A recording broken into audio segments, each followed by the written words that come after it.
Hi, welcome to the National Museum's Collection Centre in Edinburgh, sunny Scotland. Come on in, we haven't got long.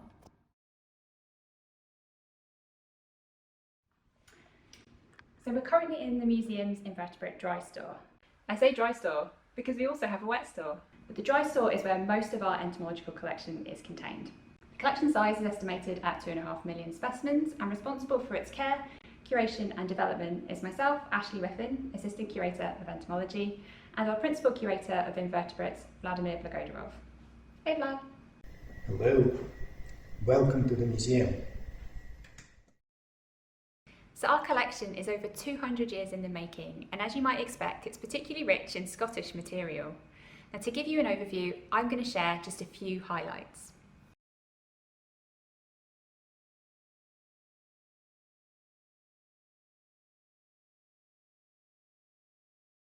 One of the strongest parts of our collection is the Parasitica.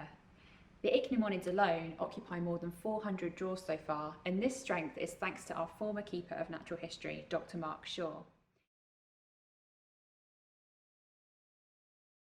The quality of the collection is a testament to his dedication and passion for rearing parasitic wasps.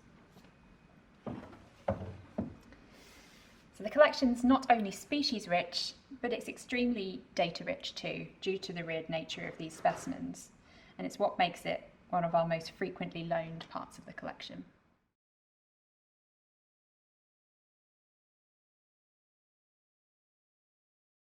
Another strength of ours is our international collection of dragonflies and damselflies. This large collection is the result of Scottish taxonomist Kenneth Morton, who travelled Europe in pursuit of Odonata and some of the smaller orders. His collection came to us in 1940, and it contains many of his figured specimens, as well as a number of his types.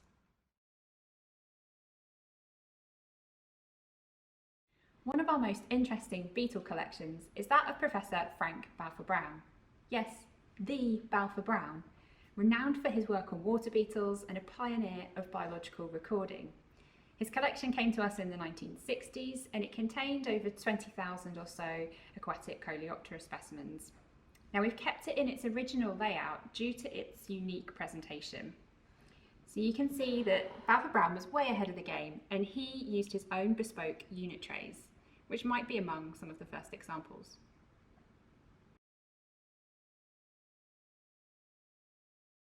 If you like water beetles, then another collection that came in around the same time was that of Dorothy Jean Jackson. Now, she was a Scottish entomologist based in St Andrews, and she made valuable contributions to water beetle research, particularly around the themes of ecology, flight capacity, and even their parasites.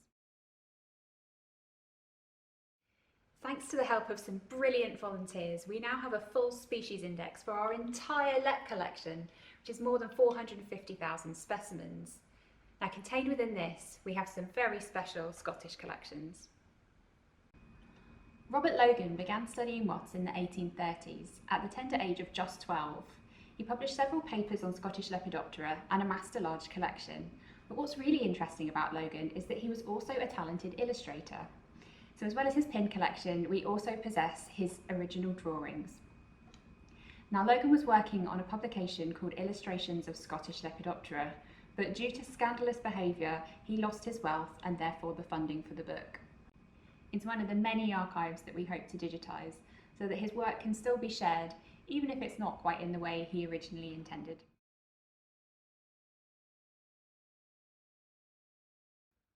Another precious Scottish collection came from Alice Balfour. 100 years ago, she was busy pursuing moths in and around Whittingham, her family's estate, which is just east of Edinburgh. Now, she spent almost her entire life in this small corner of Scotland, and she recorded the moths there in great detail. She collected over 10,000 specimens and recorded all her observations in great detail in her notebooks.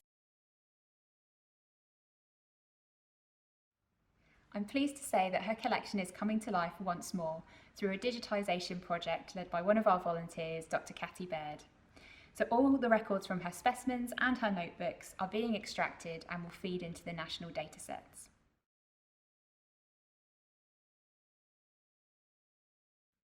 Arguably one of the most comprehensive collections of British moths was compiled by Edward Pelham Clinton.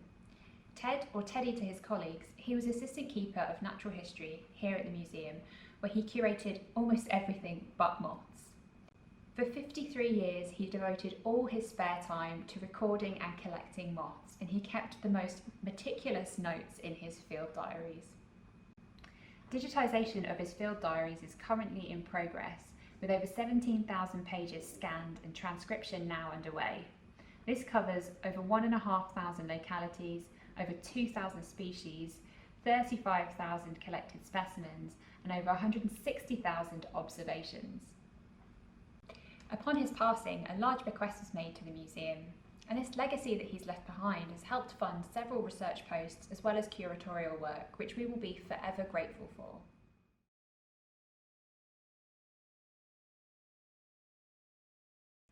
And finally, to the collection of Louis Dufresne. This was our founding natural history collection, purchased by the University of Edinburgh in 1819. Dufresne was a French taxidermist and former curator at the Museum of Natural History in Paris. His collection contains 12,000 insects, with specimens originating from North and Central America, West Africa, and Australia. The Australian material was undoubtedly collected during the Bowden expedition of 1800. His collection is rich in type material, and I'm pleased to say that we are currently rehousing and digitising these. There are some 200 beetle types described by Olivier, and there are about 60 Lepidoptera types described by Goddard. Dufresne was also the conservator for the private collection of the Empress Josephine, and some of the Goddard species are named after her. However, of all his specimens, these are my favourite.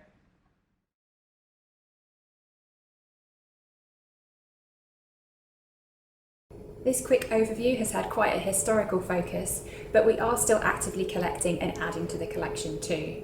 We do this through fieldwork and research collaborations, but also through acquiring donations from the entomological community.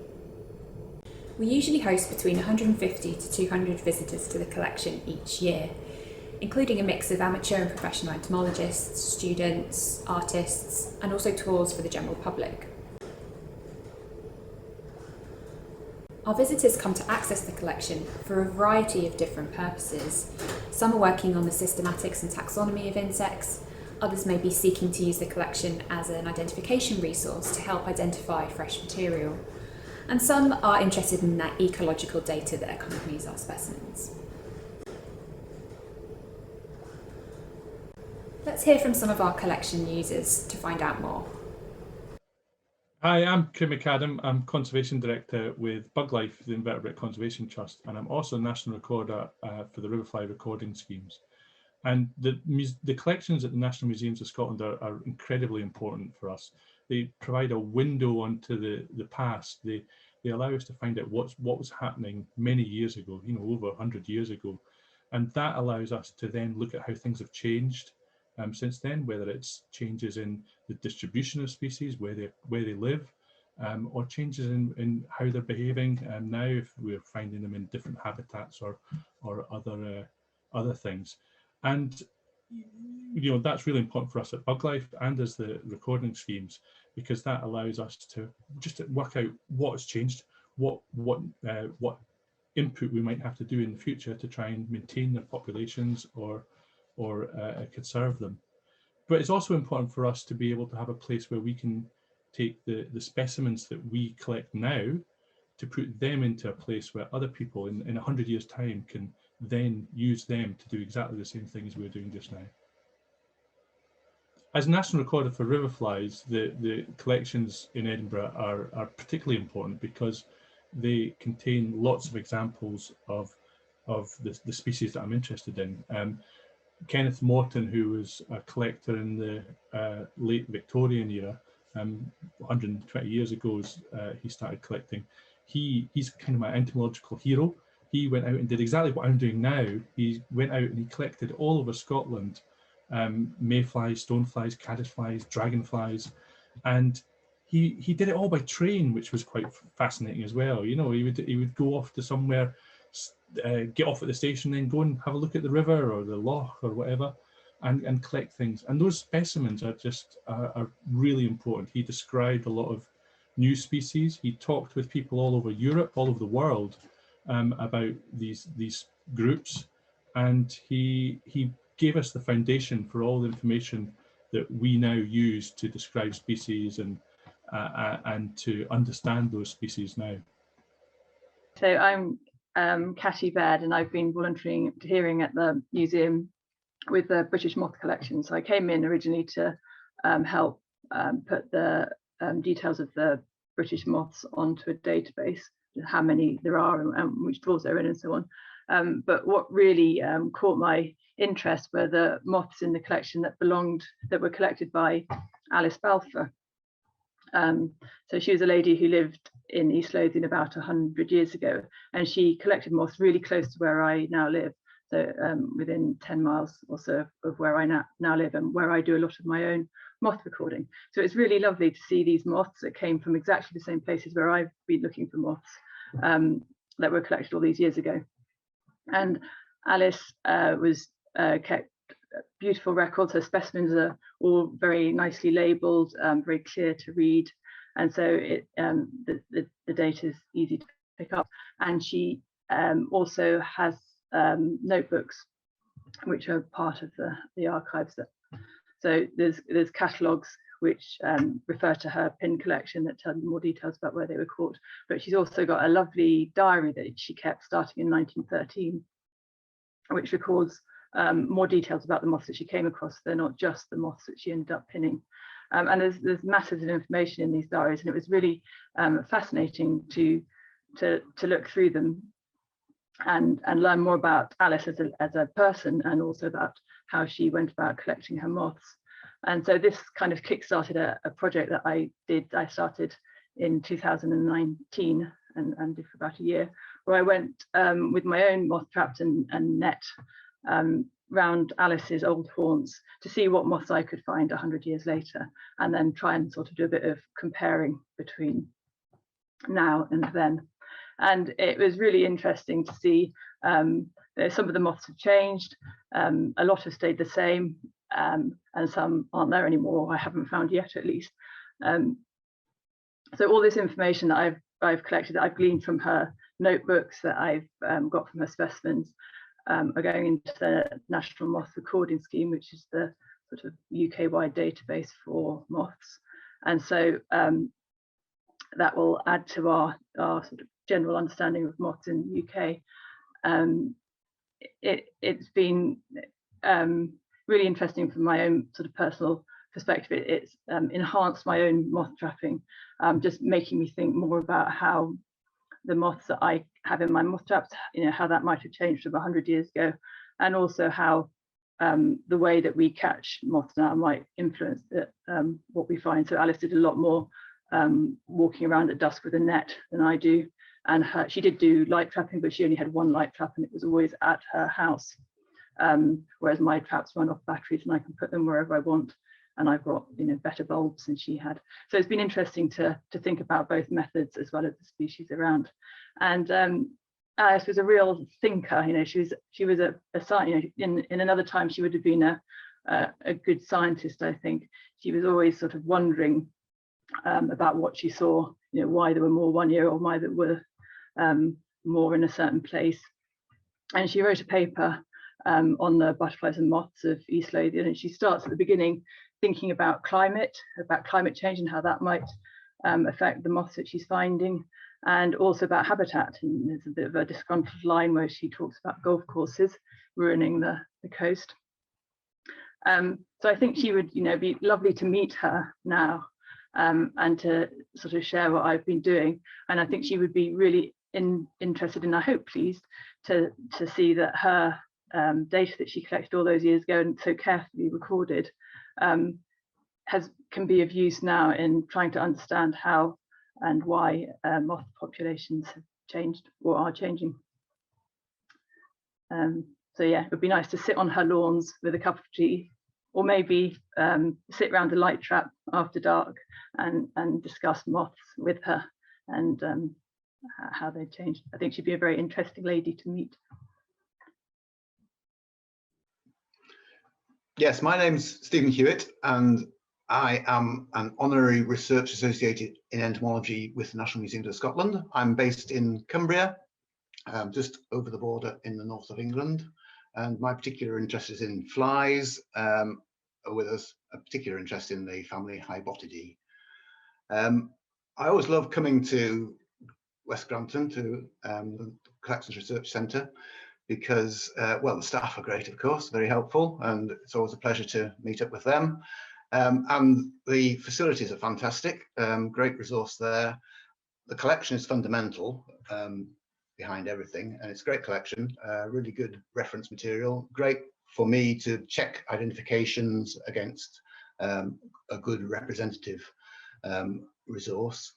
But also, as I say, the microscopes there are brilliant, so very, very high quality, and that enables me to look at the tiny little flies that I'm interested in great detail, which is a great help.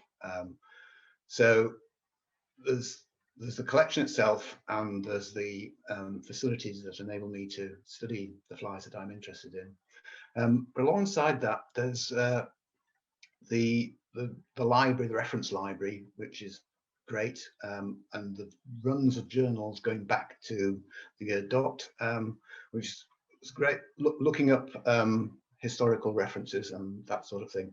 Another thing that I'm involved in, I'm one of the people who jointly run the National Recording Scheme for Empidae, Hybotidae and Doricopodidae. So looking through the collection for historical information. Very often, you know, some of these specimens that have been collected will have been published in the past, but very often there's more detail on the labels, on the pins, than there would have been in the publications, so you can gather more detail that way. Very often, of course, those specimens were never published, so there's new information in the collections that is not available anywhere else. And of course, you can check the identifications, you can, where species have been split, or if identification literature has been updated, you can check back because the actual specimen is there. You can't beat having a specimen better than any illustration when it comes to that sort of thing. So yeah, great resource. There's also the Scottish Insect Records Index, which is another really useful resource at the museum. That's it's a catalogue of all the Scottish publications concerning insects in Scotland. So you can look up any species and you can see whether any occurrences in Scotland have ever been published, which is an essential first step if you're going to write up anything about Scottish insects. You really need to look at the series first to make sure that you've covered all the bases there. And of course, the collection is great as a repository for my own studies. So the flies that I've been collecting in the course of my own research in Britain and Europe, I've been able to deposit at the collection in Granton, and it's great to know that it's there in perpetuity.